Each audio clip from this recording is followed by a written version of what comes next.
Oh, hey, look, it's a chick in the kitchen and she's not cooking. Wonder if this is going to be about Charlie Kirk or racism or politics or something to that effect. Let's find out together. If you are a big fan of Charlie Kirk and you don't understand why he's a racist, um, you need to study racism.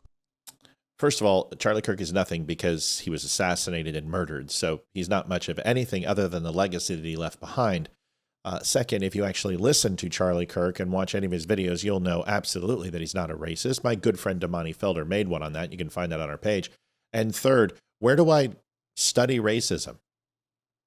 Is this something outside of communist, socialist, progressive meetings in New York, like the No Kings rally? Or do I go ahead and take a Saul Alinsky class? Or maybe I can study how the Ku Klux Klan was formed and the Southern Confederacy and the Daughters of the Confederacy pushed that, who are all liberals. Do I study this in U.S. history? Do I study it in civics? Is there just a class called Racism 101? Go to my counselor and say, hey, I just want to go ahead and sign up for racism this quarter. Sexism and transphobia, I'll do that in my senior year. But right now, racism just speaks to me. In America, if you think everything he said is fine, you too are a racist. Oh, well, I certainly didn't agree with everything Charlie Kirk said, but it was fine for him to say it because freedom of speech, that funny little thing in the Constitution, I don't have to agree with him on everything, but I can go ahead and listen to what he says, and I can have my mind changed simply because I like and enjoy facts, not this diatribe of just estrogen-laden bovine that's just being spit all over the screen. Sorry. You're not sorry. I saw this really wonderful creator who has blown my mind. Oh, wow, she's black. Go figure. Sorry, I'm covering her face. She's talking about me, folks. Look at me. This, like my new hair. It's beautiful.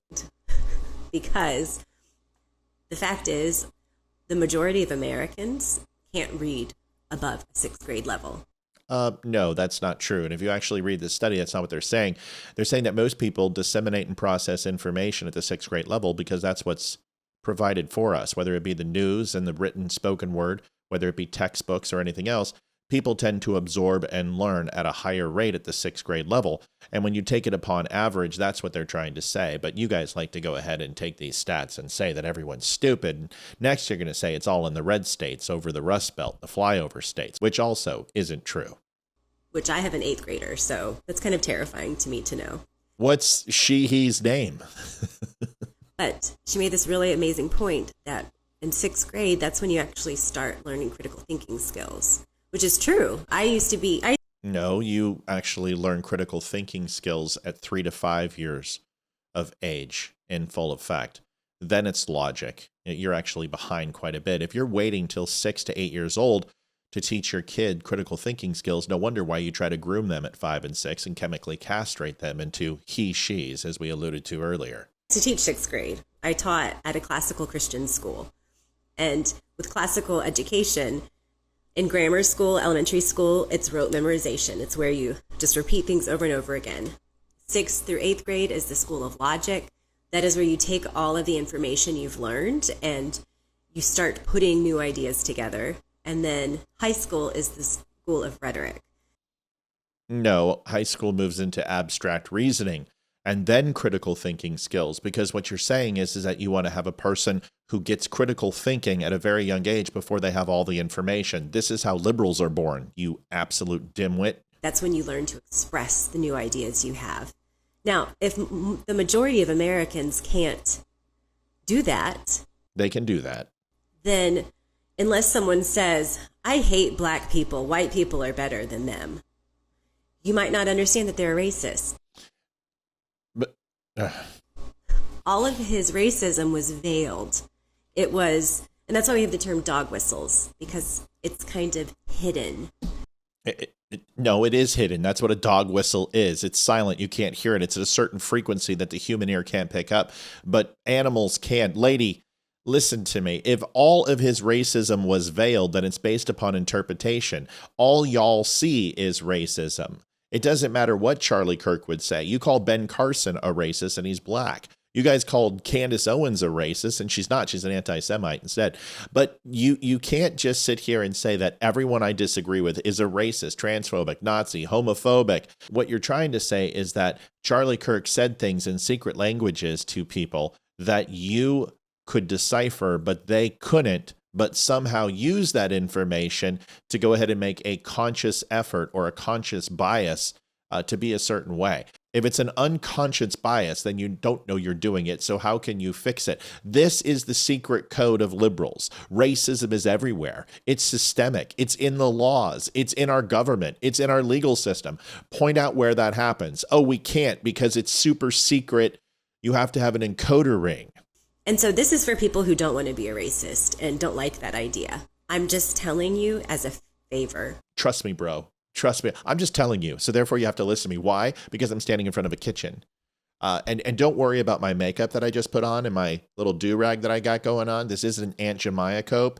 I'm sorry, I'm just letting you know. But also the fact that I go ahead and pluck my eyebrows and I put on a ton of foundation and I put on some lipstick and some blush and some eyeliner. I'm not going to go ahead and take out my gray out of my hair because these are my battle wounds. These are my scars of oppression to show you that I can't afford some Clariol or wash that gray right out of my hair. Do they even make that stuff anymore? You need to unpack your racism. Unpack it. It's deeply embedded in American.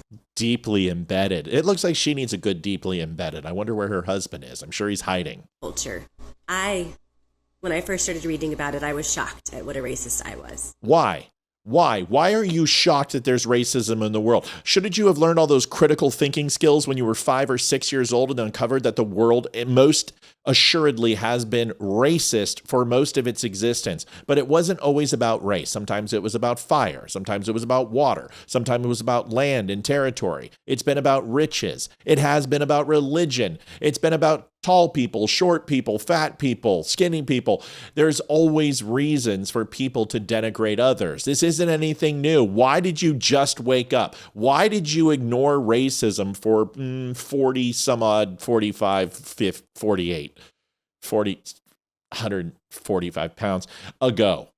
Why not go ahead and say, listen, I've always known racism is around. I know it's apparent. It's in everything we do. We saw it in college. We heard about it when we read all the books. We knew when we saw it personally. We saw it at the checkout stand. We saw it when people were racially profiled. We saw it with Rodney King. Yes, there are bad people in the world and they don't like black people. There's also black people who don't like white people. But if you guys would stop talking about it and indoctrinating people with it, maybe we could get past it.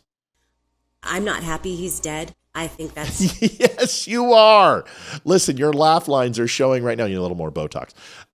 Of course you're happy. You're happy Charlie Kirk's dead. You hate these people. Why wouldn't you be happy? That's my question. If they are the drudge of the earth, if they're Nazis, if they're horrible human beings, and they are absolutely the lowest dregs of society, why shouldn't you want them dead?